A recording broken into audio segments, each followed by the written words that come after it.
What is it, Bentley? Is that for you? No. You wanted that? You ordered it? Did you order that, Bentley? No, I think I ordered it. Yes, you ordered it. You're going to use it? Really? Okay, you can watch your movies. We wrestled this away from Bentley so we could get this open. And we'll see what this looks like.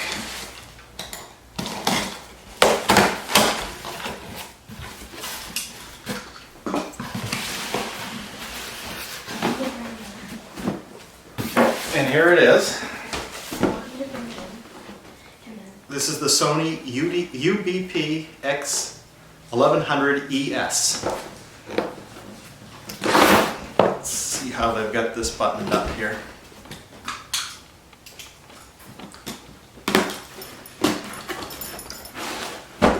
So, after 10 years, I finally upgraded. We've had a 4K television since 2014, and we could have used a 4K player to go with it. It only took me 6 years. Looks like they've got this pretty well cradled together with an extra strap. So we're going to open this up.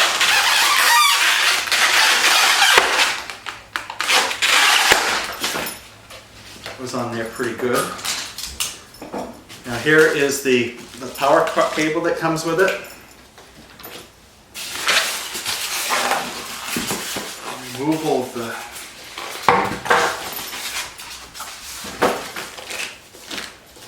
bag will reveal what this looks like in person.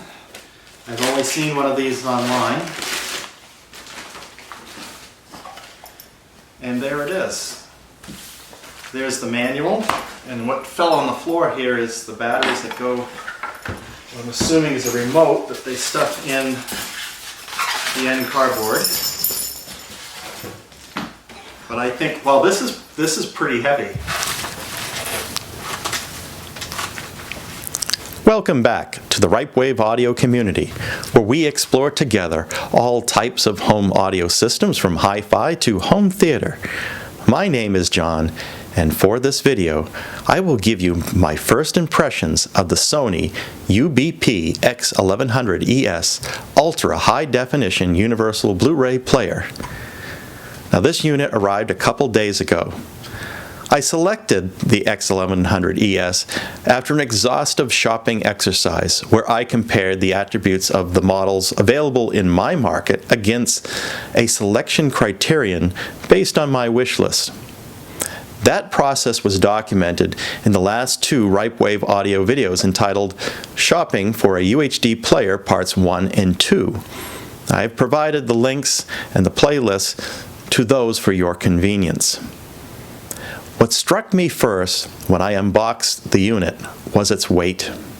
While at 8.4 pounds, it is not half the weight of the 17.2 pound Panasonic UB9000 or the hefty 22.7 pound Pioneer LX500. The X1100ES feels solid and is not going to move with the weight of the cables or the closing of the disc tray. In the box was a collection of printed manuals, an IEC power cord, remote, and batteries. Unlike some of the kits I have seen for Sony's next model down, the X800M2, this unit did not include any sample movies. The supplied remote is smaller than that of the BX57 this unit is replacing. Gone is the number keypad to directly access chapters or tracks, as well as replay and advanced navigation buttons. I will have to see if those omissions will greatly impact my experience. While a Netflix and Bluetooth button have been added, those may not get used as often as those that they had removed. In removing the older unit, I see that I was only using the HDMI and coax diff outputs. I never leveraged the transitional component outputs, which Sony has since phased out of these players. I also didn't use the wired LAN port, as I use an Amazon Fire TV stick for those services. As before, I remained focused on physical media for the selection of this universal player. Placing the X1100ES on top of my 20-year-old Sony TAE9000ES processor reveals how consistent Sony has maintained their design language. The enduring Sony badge and tasteful ES logo are still located in the same positions, with the same size and color.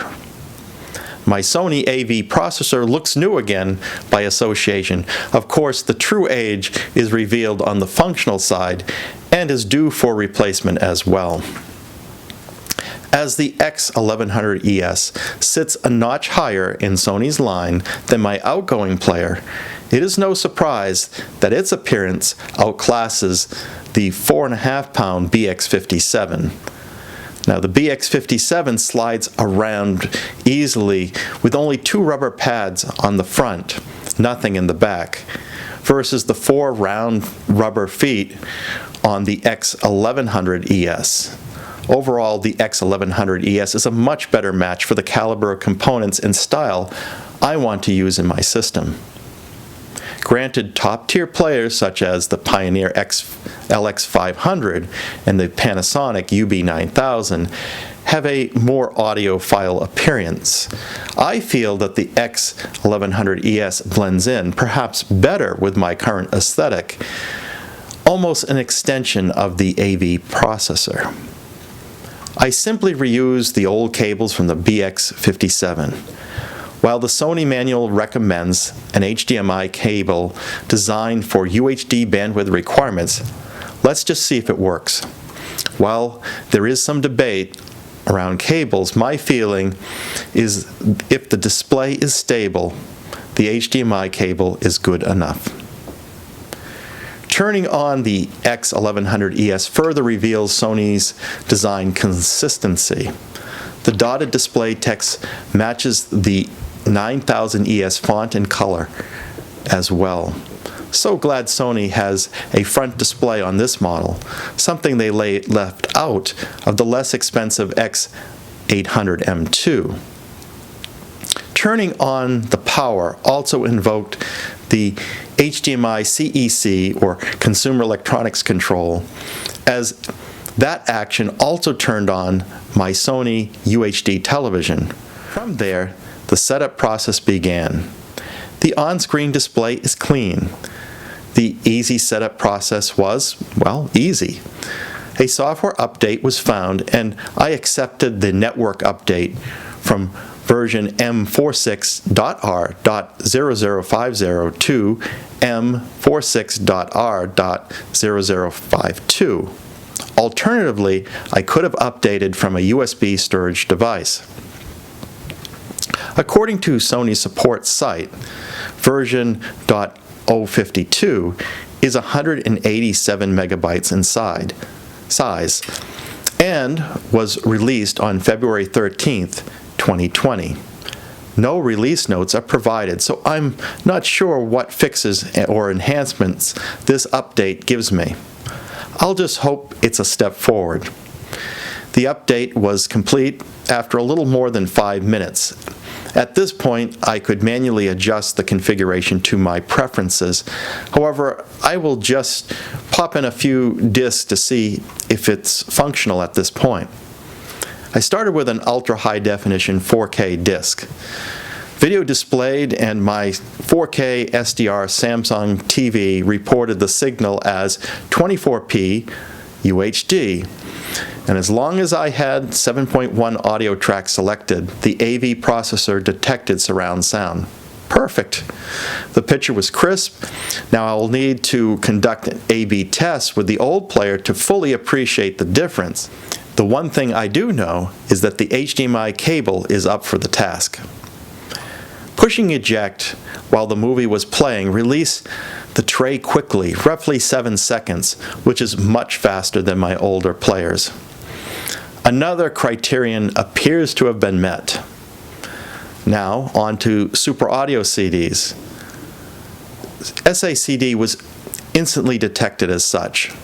I only had to hit play button. Naturally, I had the same experience with audio CDs. I even tried a recorded CD-R, and that worked fine. I tried the Bluetooth audio output, and the pairing was seamless.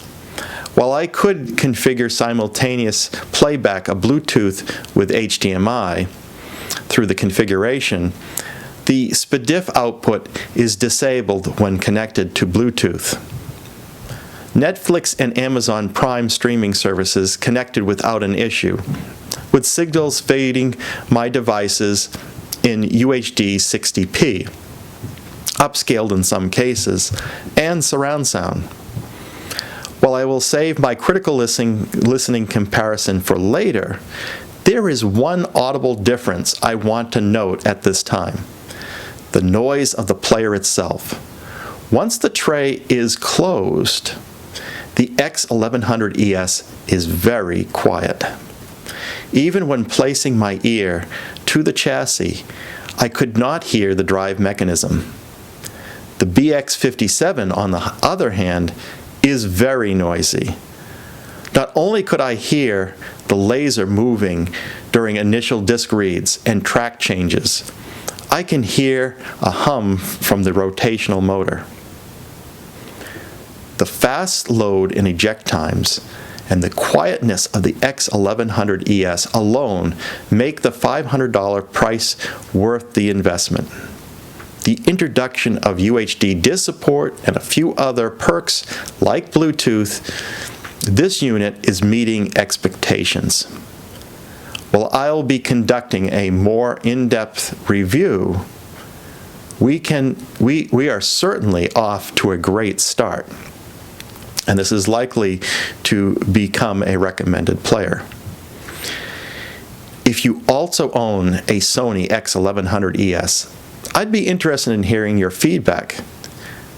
Please include that in the comments section. Let us know if it's meeting your expectations. Furthermore, if you enjoyed this video and are interested in enhancing your audio experience, please like and subscribe to this Ripewave audio community, and be sure to hit the bell icon so you'll be notified as soon as the next video is posted. Until then, keep evolving your audio experience. Well, one thing that's noticeable right off the bat is the new one doesn't have the number pad here. So again, we're going to come back with this more details on this later.